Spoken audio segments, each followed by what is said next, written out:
Celtics Beat is powered by Prize Picks, the exclusive daily fantasy partner of the CLNS Media Network. What's up, everyone? Welcome to a new edition of Celtics Beat here on the CLNS Media Network. Adam Kaufman and Valenti, we are always here. There has been some Celtics news since that parade, which of course happened just after we were on last time. I was there, brought the kids. It was a fun time, except for a jerk in the front row that wouldn't move aside and give my kids any space to stand there, because heaven forbid a dude who's in like his 60s can't get front row, put little 4-foot kids in front of him. He has to keep moving over and stepping on their toes, even yelling at my kid and make him cry. I'm still a little salty about this. But other than that, the parade was a nice time, and Lord knows Sam Hauser had a great time just puking all over the duck boat. And I guess you get paid for that because he's got a couple $1,000,000 more in his pocket after Boston picked up his option. He is extension eligible as well. We can get to that. Kristaps Porzingis, you may not see him again until 2025 after he had surgery to repair his leg. He is going to miss 5 to 6 months. Best case scenario, he's probably back around November. And don't be at all shocked if that thing drags out into Christmas time, January, something like that. So all things that we will touch on a little bit later on as we celebrate the champion Celtics and all the wannabes behind them, including the the Knicks, the Knickerbockers, who went out and, of course, acquired Mikal Bridges from the Crosstown Nets, gave up, 35 first-round picks. They're going all Danny Ainge right there in Brooklyn in the reverse, trying to get all the picks back that they once lost that turned into a Boston championship. So, again, much of that to come. But NBA draft. Got a couple of guys that have joined the team. Second rounder, and was it Anton Watson out of Gonzaga. But more to the point, maybe he'll play. We'll see. More to the point, though, it's Baylor Scheierman out of Creighton, who was the very last pick of the opening round. And will he play? And what is he going to look like? What can we tell you about him?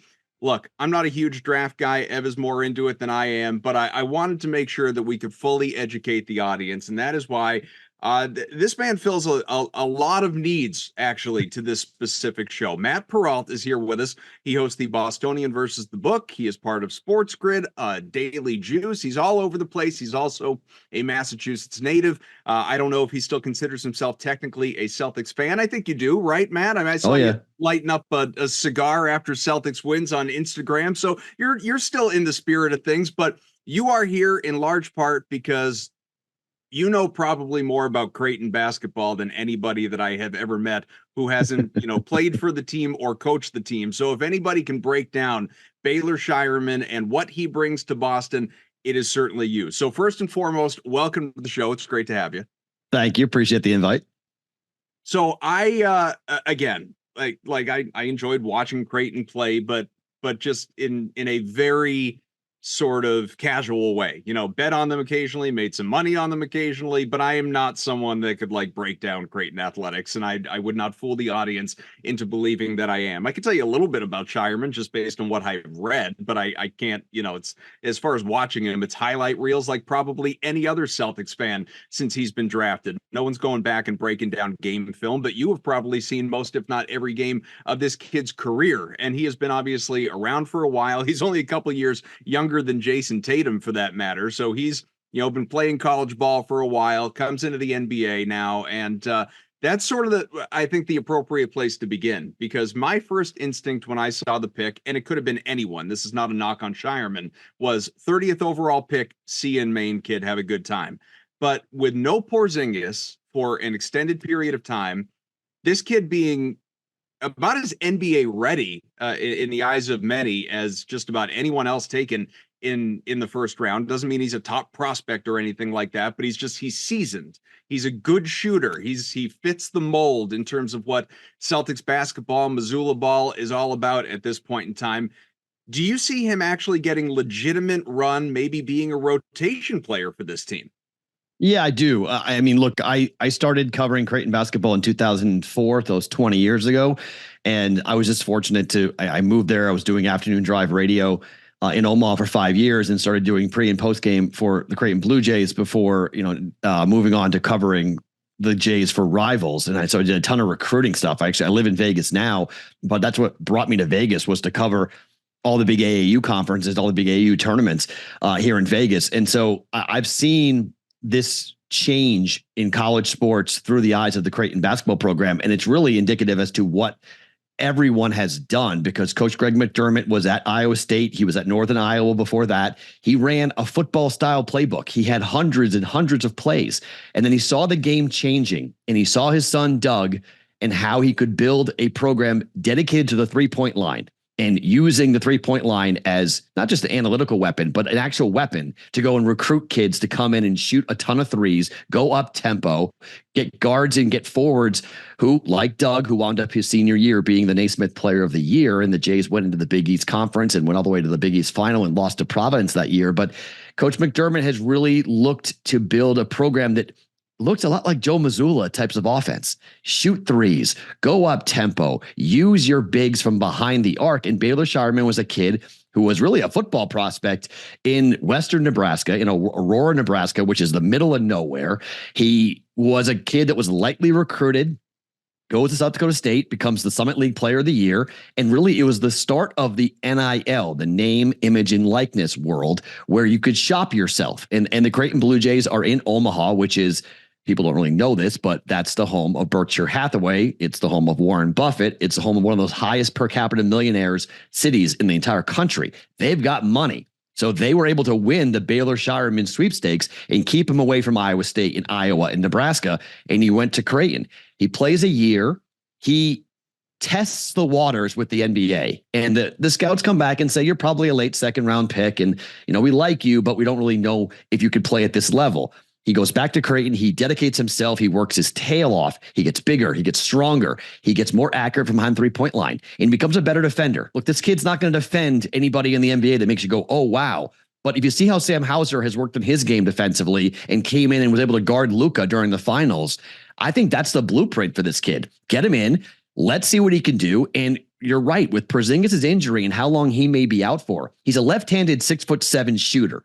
He's a little bit of an anomaly. It's going to be weird as he comes off screens. He'll come off screens the other way versus a right-handed shot. So he's a guy that I think gives Joe Mazzulla some wrinkles to throw into the offense, and he can rebound. He's 6'7". He's not afraid to go and body somebody up. He's not a small player. Sure, defensively, laterally, he's not that quick. But if he's a spot-up shooter and a guy that just stands in the corner and buries threes for the offense, I absolutely could see him getting playing time, in particular early in the season. Yeah, it feels like to me, when it comes down to the way they want to build this team, I think it's a lot of everybody kind of getting on the same page. Brad, Joe, how many of ranges, Mike Zarin, everybody in there, kind of the same idea. What we want to do is we want to spread the floor as much as possible to make driving lanes easier for Jalen, for Jason, for Drew, or whoever. And the thing that I think Baylor is going to have when he comes in is the green light from Mazzulla to shoot any shot that you feel is a good one. I think they trust him because this is a guy, and you'll attest to this, Matt, a little bit more than we can, a guy that's capable of running an offense. But, hey, buddy, your job right now, staying over there, shoot in the corner, shoot the open ones, and bury the open ones. That's how you get yourself some more playing time. But as you'll probably attest to, like, he's not just a shooter, right? No, he can rebound. I mean, again, he could do everything you want with the basketball on in his hands. He can drive, he can post up. He's got an all-around offensive game that is NBA ready, and he's a really hard worker. I think one of the best things about Baylor Scheierman is that he takes coaching really well. He's a very confident kid. He believes in himself, but he comes from that football mentality where, like, contact doesn't bother him. If he needs to go into the lane and body somebody up, he will. If he gets hit going to the rim, that's not going to bother him at all. And being a lefty, again, creates some differences for him with other players.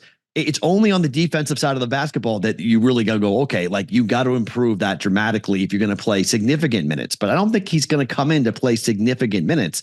I think he'll be a guy that will get spot opportunities to come in. And I do think as the year progresses, if an injury happens to Hauser, injury happens to Pritchard, something along those lines, where the role players, he'll get chances to go out there and play, and they'll live with the defensive liability. They'll live with him. They'll hide him in some ways. They'll give him help. They'll do things so he's not exposed defensively.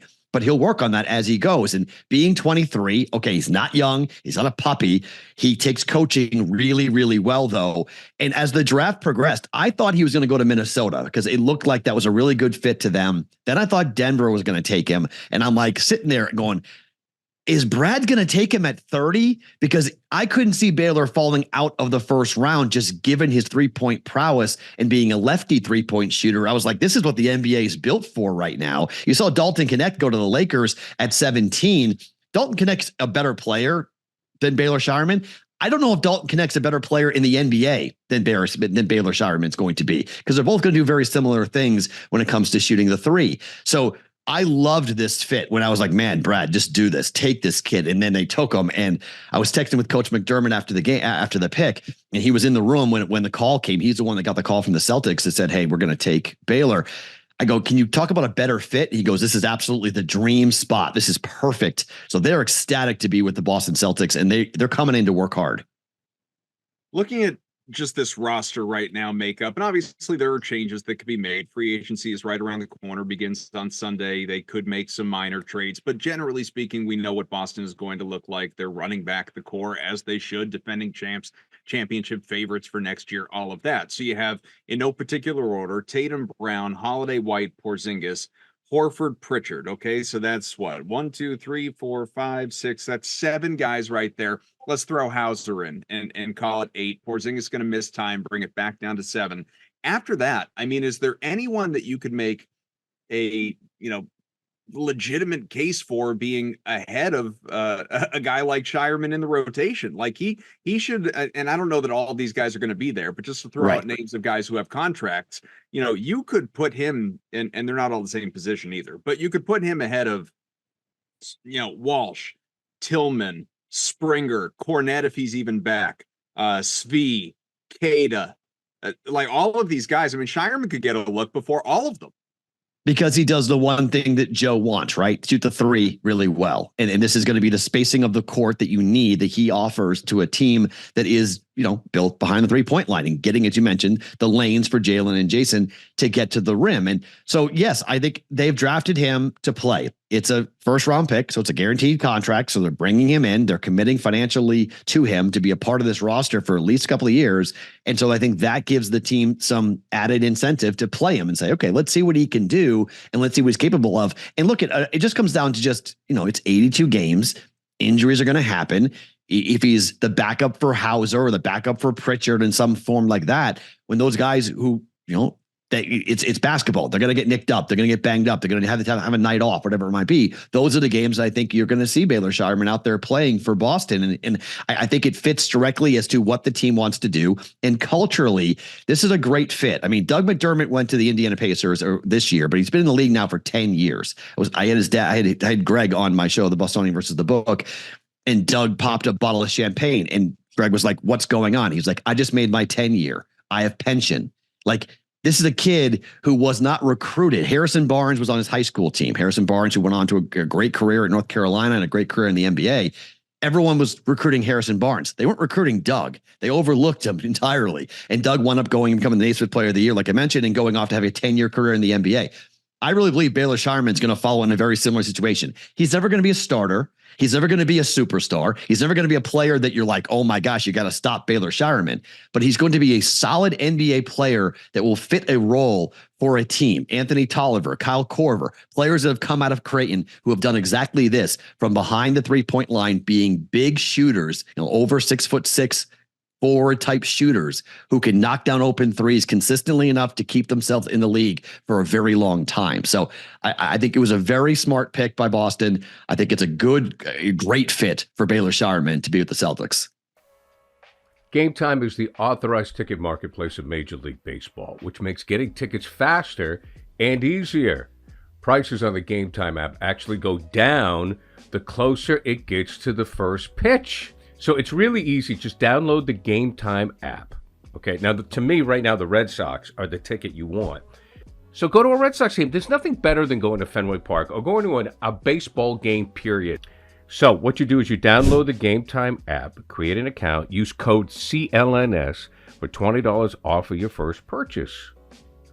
Again, redeem the code CLNS for $20 off. Terms apply. Create an account and redeem the code CLNS for $20 off. Download Game Time today. Last minute tickets, lowest price, guaranteed. So Chris Forsberg tweeted out a little while ago, and others have been talking about this, that Sam Hauser, I mentioned, the team picked up his option, a couple $1 million, no surprise there. He's extension eligible. So Forsberg writes he's eligible for roughly 4 years, $78 million. Sides will have plenty of times to negotiate starting next month. Low money team option, take some stress off finances this year. Risk is exposing him to unrestricted free agency next summer. But we've talked about him in relation to Scheierman now multiple times. It's easy to make a comp in that, guy with decent size, not special defensively, shoots really well, white. I think obviously Scheierman's the better rebounder between the two. And I don't think that can be overlooked. You already talked about that strength, but 9-10 rebounds a game in college, at least last year, I think that's really significant. But if in fact the team decides they don't want to commit $80 million to Sam Hauser, do you think that this is does Scheierman fit? Are they sort of what's the term people always used to describe the Jays with, that they redundant? Are they redundant enough in theory to where if Hauser leaves, you have Scheierman, no big deal? I think there's a case to be made for that, but I think that the shots that Hauser made in the finals, I think the play he had defensively, I think I would be hesitant to say that Baylor Scheierman should take the job of Sam Hauser.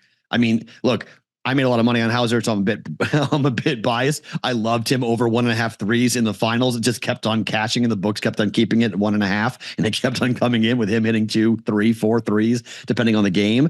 So I don't want to say that, like, if Sam Hauser were to walk, that Baylor Scheierman could step in and hit the same shot that Hauser made last year. But I do think eventually, yes, I do think that there might be something of a trade piece where you could keep Hauser for this year, keep it cost effective, extend him, and then down the road, if Scheierman shows to be the guy at a cheaper price to take this similar position and take the same shots, you then could move Sam Hauser and trade him for something in the future. So I think what Brad's doing is, I think that they're doing a very interesting, redundancy is not the right word, but I think it's just sort of stacking the cards that if things play out the way they play out, that they have guys that fit this core, it fits this roster as to how they want to play. Because look, the numbers are the numbers. They were unbelievable on both sides of the basketball all season long. They were the best team in the NBA. They're one of the best NBA teams that we've seen for a single season in a long time. So there's nothing to fix. So let's just make sure that we've got some stopgaps if things don't go the way we want or injuries happen, that we can keep on playing the way we want to play. Were you surprised, considering how much of a big deal shooting is? It's like pitching in baseball. You can never have enough pitching. You can never have enough shooting. Were you surprised that it took to 30 for him to come off the board, considering, like, Adam, we've been texting around some of these weird numbers, half of them that you don't even understand what they mean. I sort of agree with you. Sometimes I'm like, I don't know what this means, but I like the fact some of these analytics are stupid. Like, I'm sorry, I don't even understand the abbreviations. That, never mind what they stand for. What was the one you sent the other day? It was like in the 99th percentile of SLL or so. Like, I think it's shot quality points per play, but I don't, or points per possession. God, I don't even know what that means when you spell it out. Yeah, so I think that's what that. But the idea being, like, and the one thing I love about Scheierman is he's not just a shooter; he's a movement shooter, which is a different being entirely. Like, yes, he can stand there and shoot the open ones if he's set and square to the basket. That's a skill. I'm not denying that. I think one of the biggest skills of Scheierman is the fact that he can come off a screen in movement and get square in the air and still have good balance and all the stuff that you need. You think about it, like you mentioned, Kyle Korver is a great example. JJ Redick, and now coach JJ Redick, is another great example of a guy who's, and Hauser, a great movement. Yep. That's why I was a little shocked and I didn't do a ton of prep because I was too busy watching the Celtics win an NBA championship instead of getting ready for the draft. I'll take the trade-off.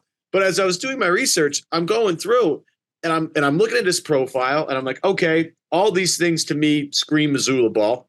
Let's throw on the tape. And I threw the tape and I'm like, this guy's awesome. I tweeted out very quickly, like, I think it was the morning of the first round of the draft, like Wednesday morning, maybe Tuesday. I was like, this guy, I don't know a lot about this draft, but I really like this guy. And the fact that he was available at 30, I'm like, I can't believe what I'm watching here. Like, he has a definitive role in this league. And he does one thing that I think a lot of people are looking for. In the case of like Duncan Robinson, gets you paid in the NBA. I could not believe he lasts all the way to 30. What was your impression of that? No, I'm with you. I was surprised that he got through the 20s. I thought that was the perfect spot for him, 25, 26, 27, somewhere in that range, and someone was going to jump up and grab him.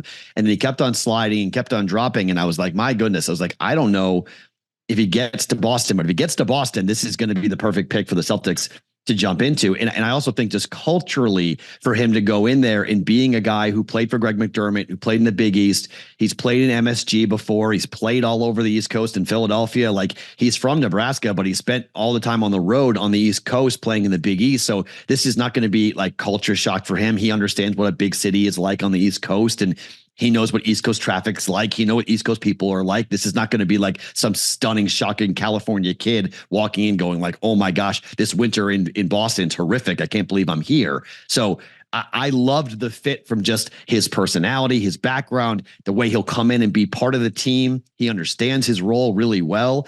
I loved all of it. And I was surprised to see him at 30 drop there. And then the shooting being such a key part.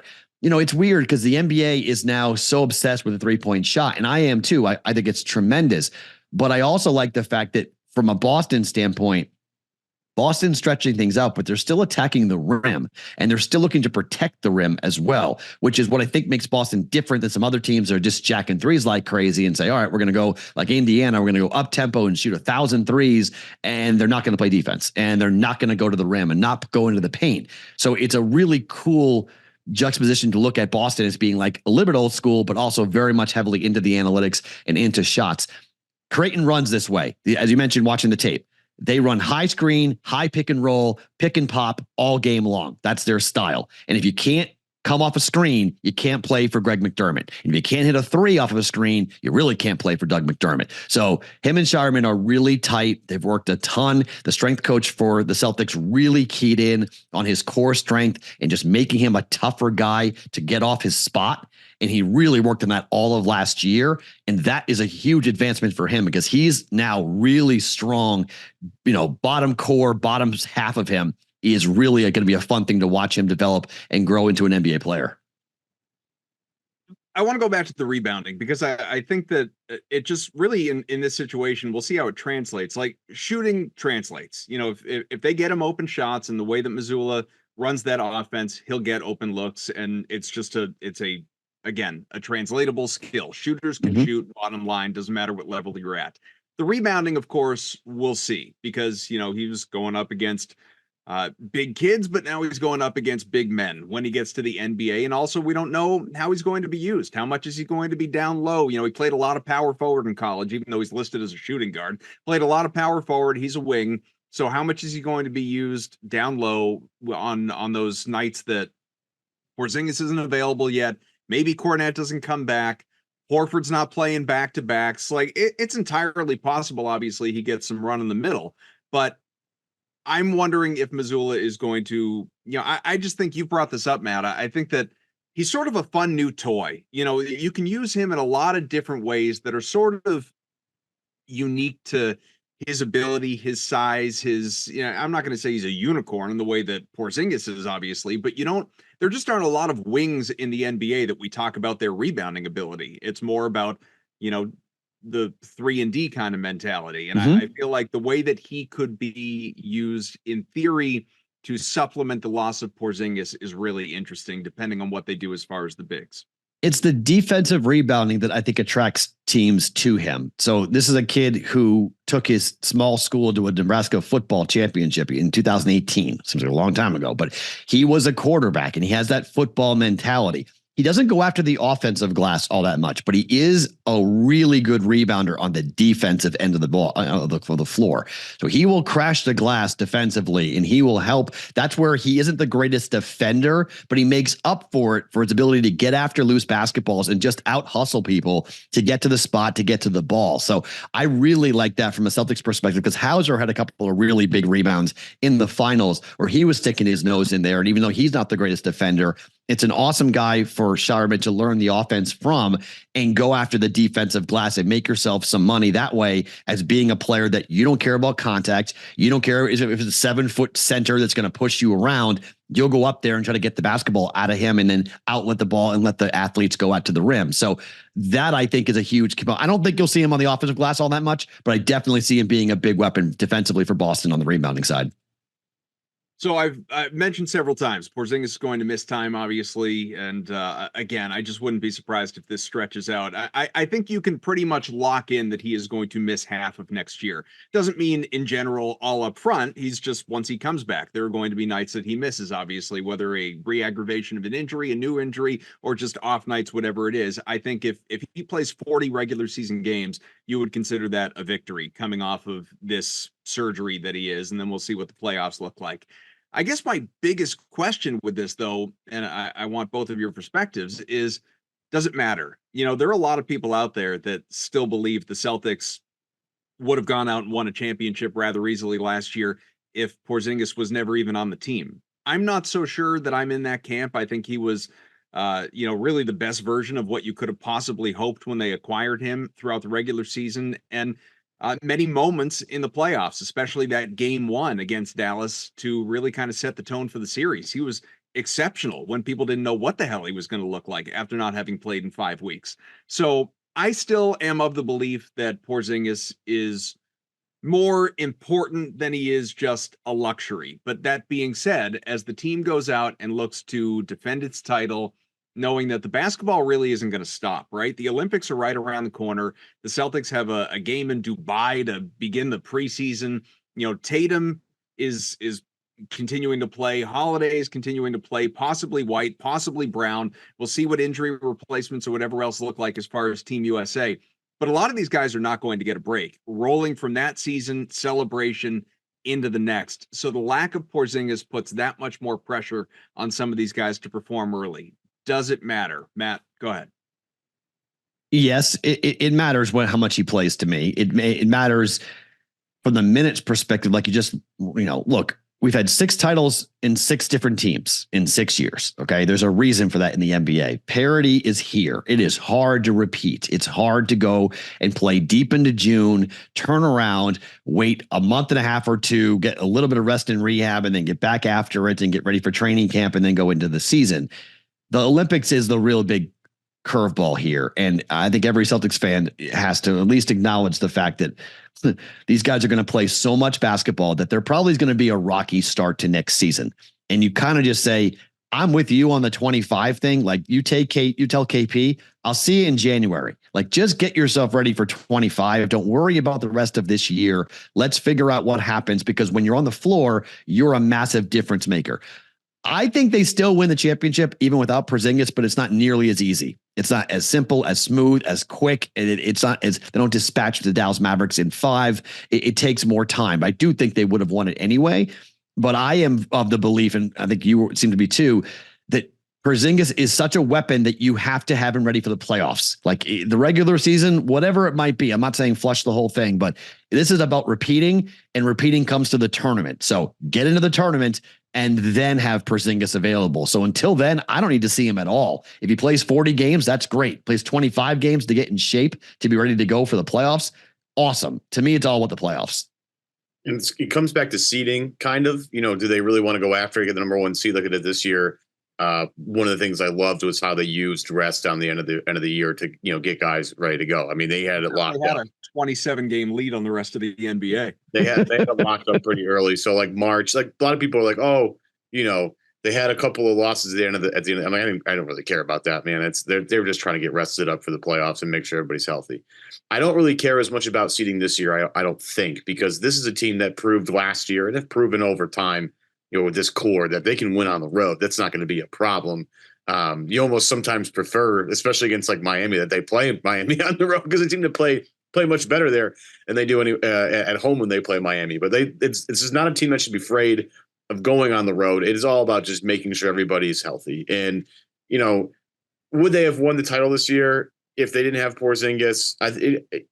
I'm not going to sit here and say they would have. I think it's possible. And the fact that it's possible is insane. That if without this, however you want to call it, their third best player. They could have won the title. Their third best player. That's pretty impressive.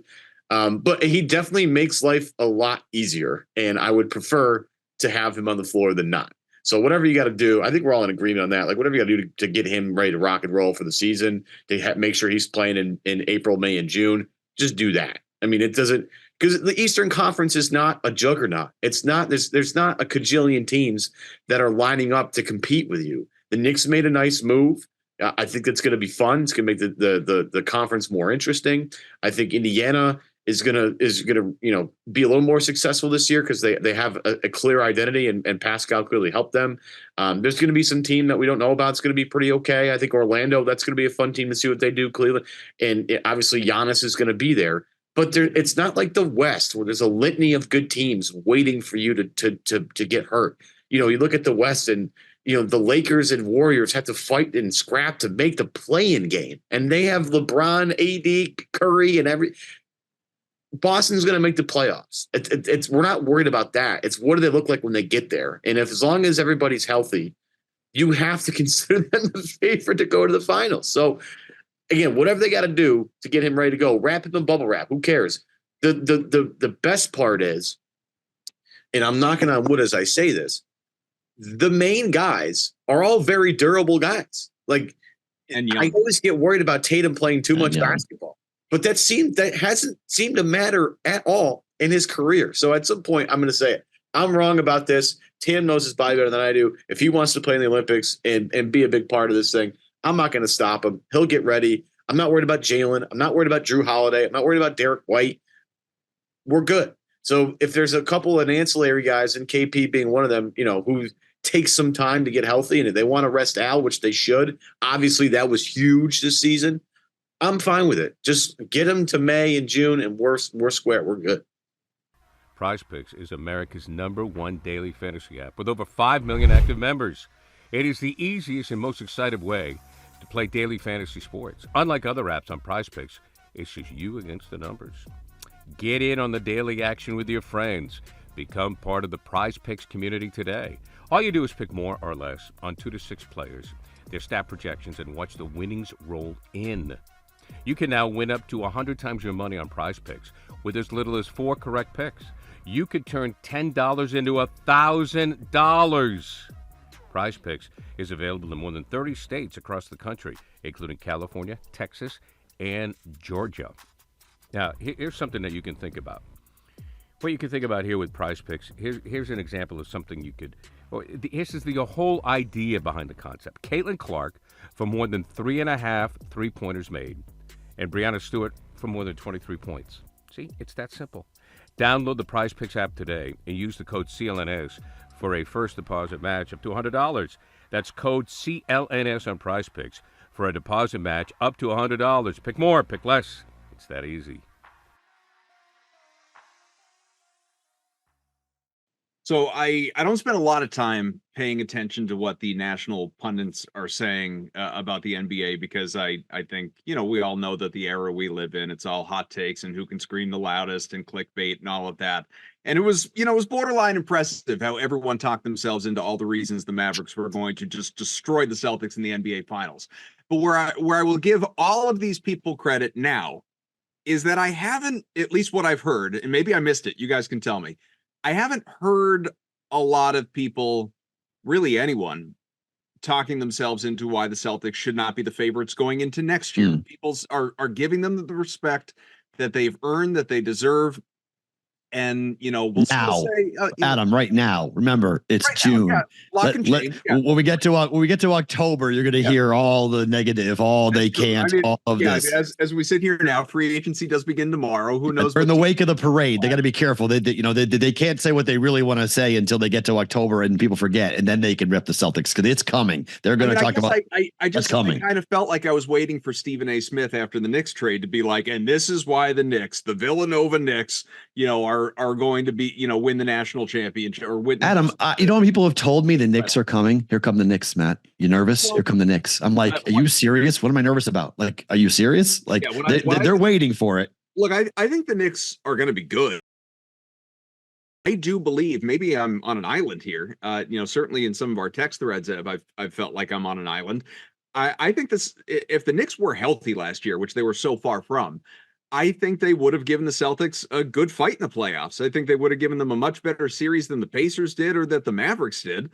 Because they're gritty, they're scrappy, they play hard. Tibbs runs those guys into the ground, obviously. And look, I like Bridges. I think it's a good ad bringing back Anunoby, no doubt about it. Hartenstein, you're probably going to lose. You can afford it. If everybody comes back, I think that team is good, but it's not obviously title favorite good. It seems a little crazy that they're they got the third best odds right now, and there's no value in that number, even at plus, I don't know, 750 or 700 or whatever it was when I was looking at it a couple of days ago. It's Boston, Denver, who has been making some changes here. Knicks, Thunder. I still don't think the Thunder are getting enough respect. I mean, that you want to talk about a team that's coming. OKC is absolutely coming. Agreed. But I just the Knicks to me are more they to me are, it's not totally fair to compare them to like when the Nets went out and acquired an aging Pierce and Garnett and gave out all those picks, because the Knicks are still relatively young. But I think what they have done to make themselves very competitive these next couple of years have also mortgaged their future for, possibly a decade. I think what they are doing right now is dangerous. And, for the sake of Knicks fans, hey, hope it works out for you and that you get a couple of deep playoff runs. But pretty much if you don't win a championship now, you have failed. And I think there's going to be a lot of pressure on this team because now you've talked about the odds. People are betting on them. People think that they're going to be good.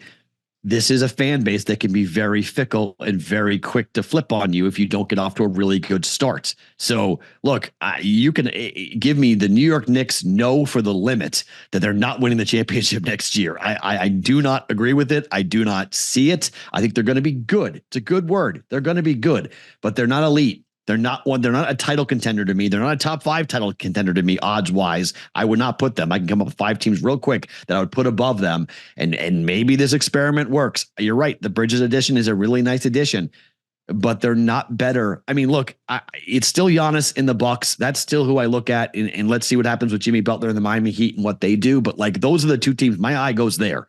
Who is competing for the Celtics that they got to worry about? Those are the 2 teams I start with every single time. It's not the Knicks. Maybe I'm wrong. Maybe I'm disrespecting and overlooking. But right now, I'm not worried about the Knicks knocking off the Celtics. I'll be disrespectful. You've got way more respect for the Bucks than I have. Giannis is one of the greatest players in the world, and Dame individually is too. I don't think those guys are a good fit together, and I think Doc is absolutely the wrong for that team. We'll see how long that goes, right? I mean, it was not a good experiment. They fired a guy who I still can't believe this. He was Dave 30-12 or something. Dave Sharp and I talk about this all the time, that the Bucks fired a guy who was 30-13 on the year to bring in Doc Rivers. Like, how do you even justify that? Like, we all make fun of the Bronny, the Lakers taking Bronny at 55. Happiest guy in the world is Giannis, because we're forgetting that he ran a coach out that was 30-13. It's comical. I mean, look, the Knicks thing, the one thing I'll say about the Knicks is, this is it. Like, this is it. They're all in here. And the pressure that comes with, because trust me, the 3 of us, we participated in the nonsense and the dialogue of, the Celtics better win it this year, because if they don't, holy moly, right? Yep. Like, that's the consequence of, I think, what the Knicks did that a lot of people aren't really realizing yet. The Isaiah Hartenstein thing, by the way, if Oklahoma City gets him, which is the rumor, first off, I agree with both of you. I would take the OKC number right now, because if they get Isaiah Hartenstein, it's going to go way up. But that's a big part of why they were successful in the playoffs. I don't think, if people actually watch the Knicks, because they lost Mitch Robinson, they lost their big guy inside, and they're playing Precious Achiuwa to try and make up for it.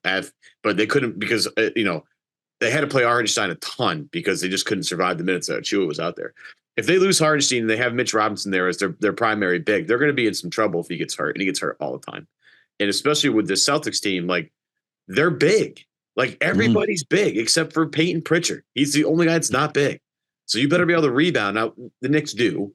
But again, you got to be able to control the glass, control tempo, control pace, because if Boston does so, you're in trouble. Even if they don't. Like, the Pacers controlled the pace of that series, and Boston won all 4 games. And my problem, Evan, with people who were knocking on Jason Tatum in the playoffs, and really is why I think Tatum should have won the MVP over Brown, and Brown was great.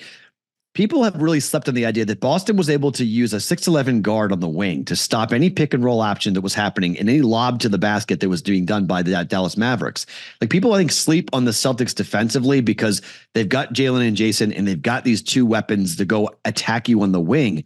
But on the defensive end, I think people are just either ignorant to it or don't like watching it or don't like what Boston does defensively, because it's so tough to play against the Celtics when you have pterodactyls on the wing with this gigantic wingspan. As you mentioned, they're not just tall, they're extremely long. Porzingis, Brown, Tatum, they are a really tough team to play defensively, and they can do so many different things defensively to shut teams down, which makes it much more complicated, I think, for teams in the East, because you got to figure out how to score on Boston, which sometimes the Knicks can go silent offensively. It's why Philly can't do it, because Al Horford takes away Embiid. And then what are you left with? A couple of wings? Well, Boston can handle the wings. They're not afraid of Maxey and company. They can take care of them. So this team is built for the long term. And if I'm the Eastern Conference, I got to figure out how I'm going to score on Boston, let alone stopping Boston's offense. So in the final few minutes that we've got, you mentioned Bronny James, and I want to talk about him for a minute. Because I'm gonna say a lot of different things. I know I tend to ramble, but I'm gonna say a lot of different things, and I'm gonna talk out of both sides of my mouth. I will readily admit that. I will start with this. I love the story, and I have loved the story for years. I have been talking about LeBron playing with his kid for 6 years. I probably started tweeting about it. So I have been looking forward to this. I am all about Bronny being a Laker, and genuinely, I hope he is decent. I hope, his defense is enough to get him some minutes on the floor. We know offensively he sucks, so I hope defensively he can get out there and play a little bit and share the floor with his dad. I grew up, as did you, Matt. Ev, you were a little behind us in like Ken Griffey Jr., like anyone else at my age, was my favorite player in the world. I have a signed bat of his right over my shoulder here. And, watching him in the late 80s, early 90s play with his dad there with Seattle was like just the best story ever. Like, that's the fantasy, man. And we have never seen this in NBA history. So I think it's so cool. I have no issue whatsoever with, like, it didn't even occur to me, the whole like nepotism thing. People start tweeting about nepotism and spending time on TV talking about nepotism. It didn't even enter my brain because it was just such a foregone conclusion that these two guys were going to play together. And honestly, to talk about nepotism here would be such a remarkable sports double standard, that has existed for like as long as time, right? Like Belichick with his kids on the coaching staff, and like how does how about Austin Haynes? Sure. I mean, Austin getting his opportunity there in Boston, I'm sure Dad had a lot to do with that. There are 1,000 examples of this. Why is the freaking Niners coach escaping my brain right now? Shanahan, Kyle. Shanahan, yeah, like Shanahan. His dad had nothing to do with his right, progress. Mike, yep. Like, and I mean, you see it throughout football, and not like there's. I mean, hell, like in broadcasting. I mean, Noah Eagle is incredible. He was a classmate of yours, wasn't he? Ever was he behind you? Noah's incredible, but like much younger. Thank you though. Whatever. Is he definitely in the NBA? If not for Ian, I have no idea, and he's genuinely good. Hell, Sean McDonough, who is like the best broadcaster on the freaking planet, does he get the an MLB job at 25? If not for Will McDonough, who the hell knows? That's not for me to say. My point is, like, this stuff has been around forever. I don't care about the nepotism angle at all. What I do kind of care about, though, is, if this makes sense, league-wide nepotism. For all of the teams to stand out of the Lakers' way and just be like, no, we'll just let Bronny fall to you. Now, obviously, that doesn't happen if Bronny is any good. And he's not. And he's not. Like, he's not. He's not even drafted, if not for LeBron. He probably doesn't even enter the draft. He's back in college, if not for LeBron. If not for, being LeBron James Jr., this is not a kid that we would even know about. So, right. Like Bryce might actually be able to play LeBron's next kid, but, we'll find out over the course of time, obviously. But even still, for a team, and I'm looking at you, Boston, to not want to mess with the Lakers at least a little bit. And I realize you could say, He's not a player. What's the point? Waste of a draft pick. Let's get, this Anton Watson, who might be another, not on the level of Scheierman, but another rotational player who could come in. He's experienced. He's another 24-year-old kid or whatever age he is.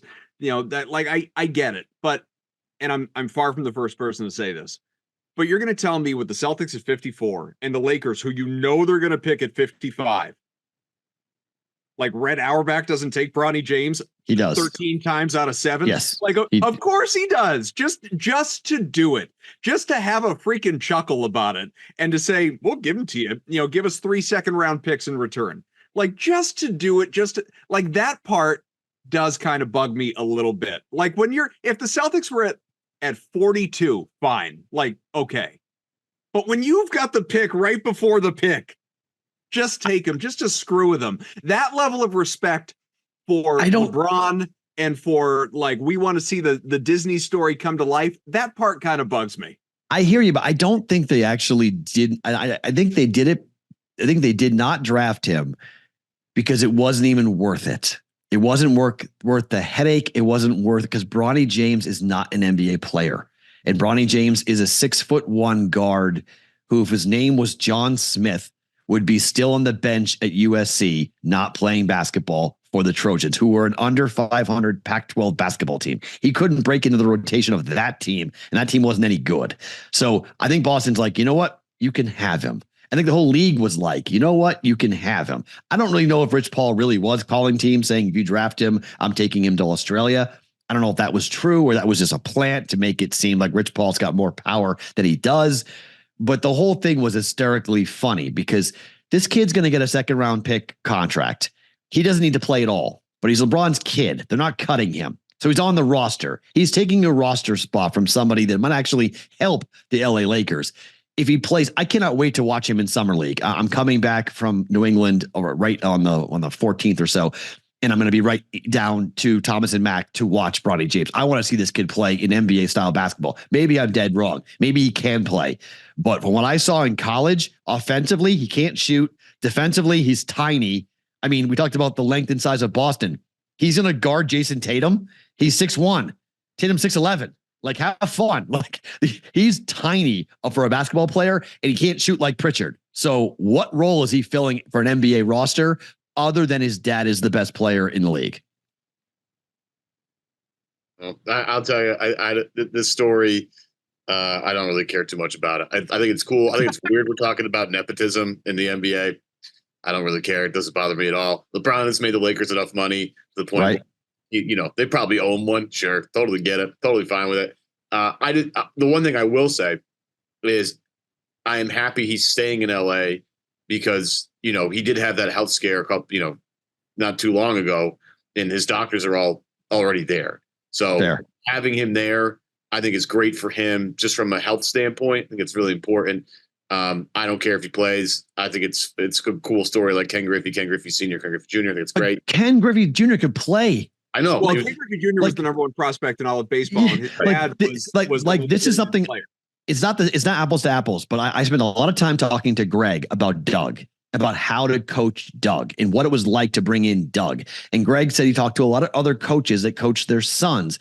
And they all said to a T, either he's the water boy and he never plays, or he better be the best player in the entire team. Because either if he's in the middle, it's going to be problematic because you're going to go, everyone's going to question, well, you're the son of the coach. Of course you're going to play. Of course you're going to start. Of course you're going to get these shots and whatnot. If you're the best player, there's never any question. Maybe Bronny's so bad that there's not even a question that he'll never play and there's no questions asked at all. But if he plays real minutes because his dad wants to play with his son, that could be a locker room problem for the Lakers.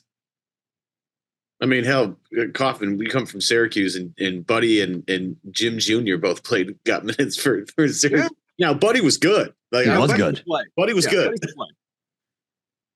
Got to be able to play. If your dad or nepotism is involved in some form or fashion, you want to quiet down the whispers, you better be able to play. And when I saw Bronny James play at USC, at no point did I was like, yep, that guy's going to play in the NBA next year. There wasn't even a question.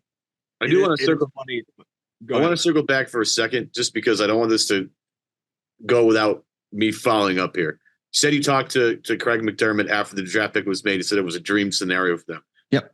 Was there any back and forth with this conversation about how maybe, Boston might use him or how, because I know he had a workout with Boston the previous year. I think Brad talked about this, that they had him in for a workout last year and that they told him to go back to school and get stronger. And then that's what he did. And now here he is, a Boston Celtic. I was just wondering if there's anything else that maybe has transpired in the chat.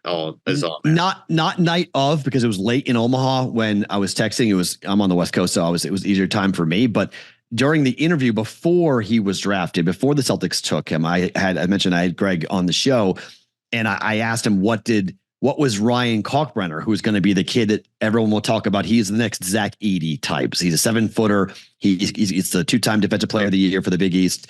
He tested the waters. He heard back from the teams that we don't think you're ready for the NBA. You got to go back to school for one more year. This is the last COVID year extra, bonus year these kids are going to get.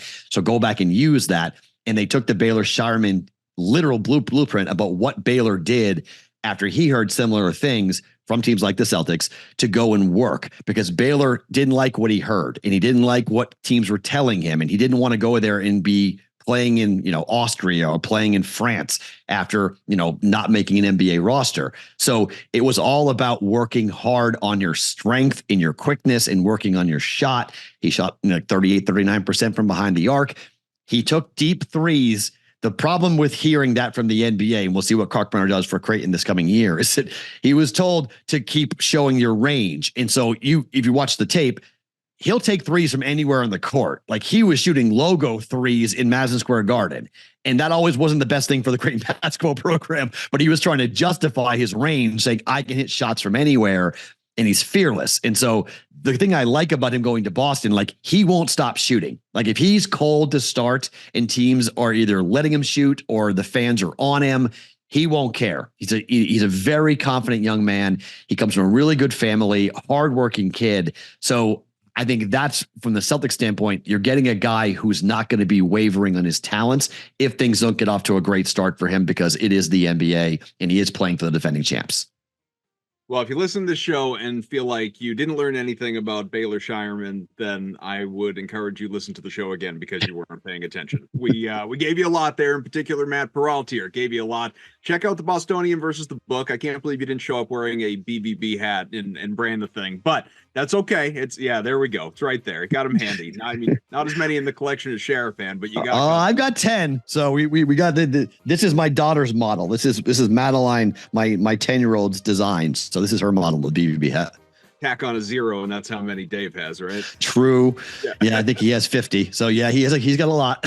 That's he's every color in the. It's like the what do they call them with I'm not a sneakerhead. What do they call the sneaker different color schemes? The colorways.